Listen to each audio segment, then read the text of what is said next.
ভারত যদি বন্ধুত্ব দেখায় বন্ধুত্ব পাবে, কিন্তু ভারত যদি বাংলাদেশে আধিপত্যবাদ বিস্তার করতে চায়, বাংলাদেশের 18 কোটি জনগণ সেটা রুখে দেবে। ভারত যদি গৌর গোবিন্দের ভূমিকায় নামতে চায়, দেশের 18 কোটি মুসলমান শাহজালালের ভূমিকায় নামবে।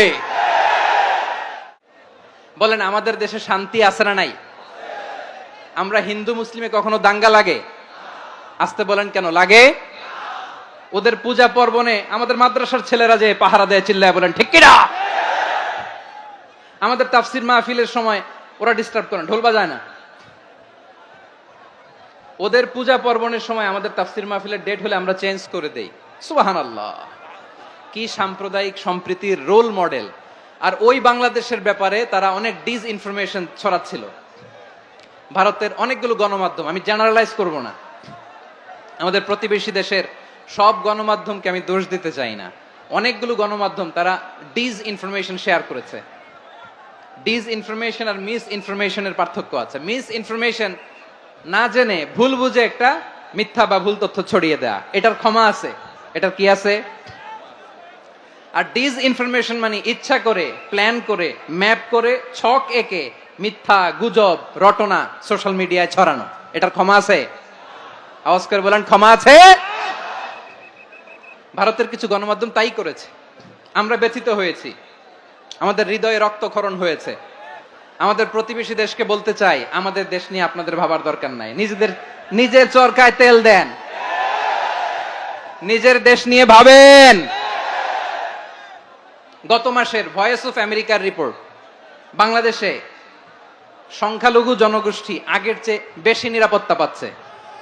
Report voice of America, Muslim report নাকি? মুসলিম জরিপ, ভয়েস অফ আমেরিকা। কথা বুঝে নাই বোধহয়। ভয়েস অফ আমেরিকা কি আমাদের রিপোর্ট? না, ভয়েস অফ আমেরিকার জরিপ, বাংলাদেশের সংখ্যালঘু জনগোষ্ঠী আগের চেয়ে ভালো নিরাপত্তা পাচ্ছে।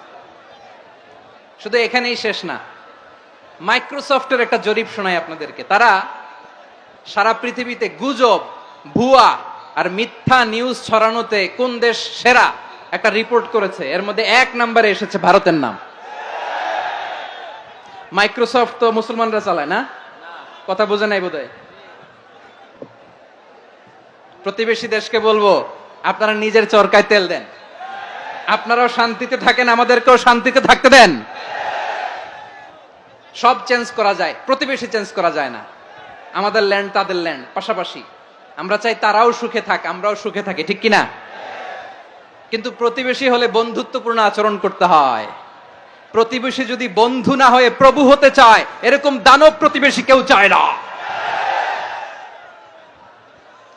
ভারত যদি বন্ধুত্ব উপহার দেয়, আমরাও বন্ধুত্ব দিব, কি বলেন?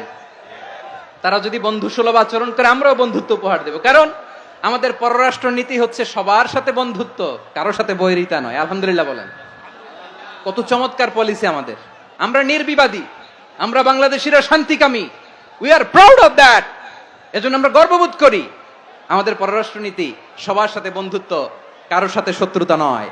তাই প্রতিবেশী দেশকে বলবো, আমার ভাইয়েরা, আপনারাও আমাদের ভাই, বন্ধুত্ব দিলে বন্ধুত্ব পাবেন। বন্ধুত্ব ইজ ওয়েলকাম, দাদাগিরি নয়। বন্ধুত্ব ওয়েলকাম, দাদাগিরি নয়, লাউড এন্ড ক্লিয়ার। ভারত যদি বন্ধুত্ব দেখায় বন্ধুত্ব পাবে, কিন্তু ভারত যদি বাংলাদেশে আধিপত্যবাদ বিস্তার করতে চায়, বাংলাদেশের 18 কোটি জনগণ সেটা রুখে দেবে।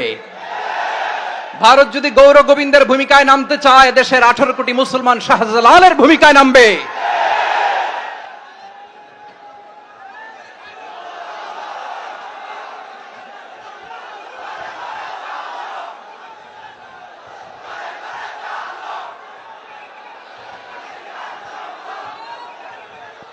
প্রিয় ভাইয়েরা, আমরা বন্ধুত্বে বিশ্বাসী, শত্রুতায় নই, ঠিক কিনা বলেন? আল্লাহ আমাদেরকে বোঝার তৌফিক দান করুক। তাহলে এই যে তারা বলেছে এদেশে সংখ্যালঘুরা কষ্টে আছে, দুঃখে আছে, এটা কি ঠিক? বলেন, এটা কি ঠিক? না, তারা ডিস ইনফরমেশন শেয়ার করেছে, এটা ঠিক নয়। আমার প্রতিবেশী বন্ধু রাষ্ট্রকে বলবো, আপনারা এটা করবেন না, এটা করবেন না। আমরা শান্তিতে আছি, আপনারাও শান্তিতে থাকেন, আমাদেরকেও শান্তিতে থাকতে দেন।